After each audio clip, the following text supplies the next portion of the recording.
উদয়পুরে প্রয়াত শিক্ষক অভিজিৎ দে খুনের ঘটনার খবর পেয়ে সিপিআইএম রাজ্য কমিটির সম্পাদক তথা বিরোধী দলনেতা জিতেন্দ্র চৌধুরী বুধবার উদয়পুর স্থিত প্রয়াত শিক্ষকের বাড়িতে ছুটে যান। কথা বলেন শিক্ষকের স্ত্রী এবং পরিবার পরিজনের সাথে। সেখান থেকে বিরোধী দলের নেতা জিতেন্দ্র চৌধুরী এবং সিপিআইএম অন্যান্য নেতৃত্বরা গোমতী জেলা পুলিশ সুপার নমিত পাঠকের সাথে সাক্ষাৎ করেন। পরবর্তী সময়ে উদয়পুরে জামতলা স্থিত সিপিআইএম কার্যালয়ে দুপুরে 1 ঘটিকার সাংবাদিক সম্মেলনে অনুষ্ঠিত হয়। সেখানে উপস্থিত ছিলেন সিপিআইএম রাজ্য কমিটির সম্পাদক তথা বিরোধী দলনেতা জিতেন্দ্র চৌধুরী এবং প্রাক্তন মন্ত্রী রতন ভৌমিক, সিপিআইএম উদয়পুর মহকুমা কমিটির সম্পাদক দিলীপ দত্ত সহ অন্যান্যরা।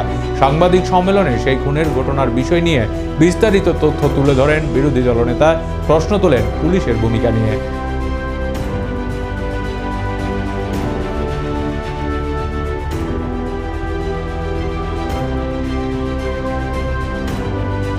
যেটা পুলিশ যারা এই সমস্ত ব্যাপারে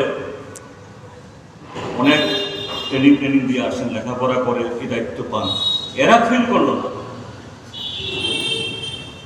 পাড়া প্রতিবেশী পরিবারের লোক তারা ইনজিস্ট করার পর জেলা হসপিটালে নিয়ে পোস্টমর্টেম হলো। এটা ত্রিপুরা রাজ্যের ইতিহাসে অন্যতম একটা আশ্চর্যজনক ঘটনা। তো এই জায়গায় সবটা মিলে কি দেখা যায়, শঙ্কর কর্মকার প্রভাবশালী লোকেদের ছত্রছায়ায় বহুদিন ধরে এইভাবে ব্ল্যাকমেলিং করে নিরীহ মানুষকে শোষণ করছে। সংবিধান বহির্ভূত একটা এমন শক্তি, এরা ক্রিমিনাল জানবে, এদের অ্যান্টিসিডেন্ট জানবে,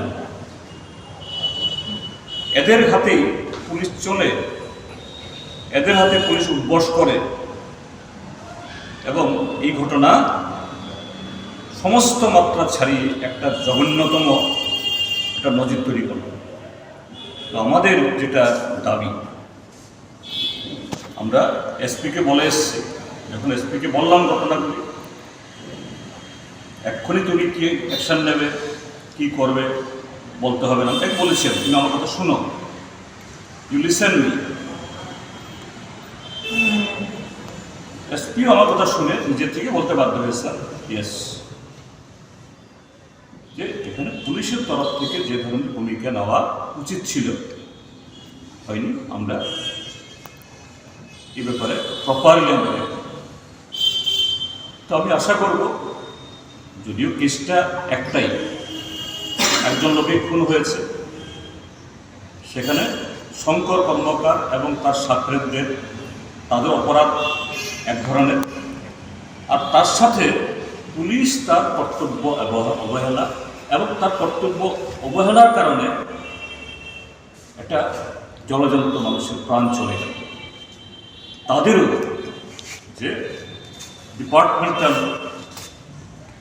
যে নিয়মে পুলিশের আইনে এরকম কর্তব্যের গাফিলতি এবং এই গাফিলতির কারণে যেরকম একটা জীবন নিভে গেল,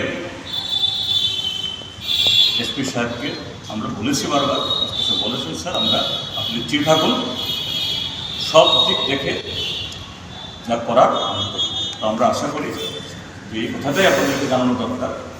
যদিও কয়েকটা প্রেস সেখানে ছিল যখন উপস্থিত, তারাও রেকর্ড করেছেন, তারাও শুনেছেন আমরা কী বলেছি, এসপি কী বলেছে।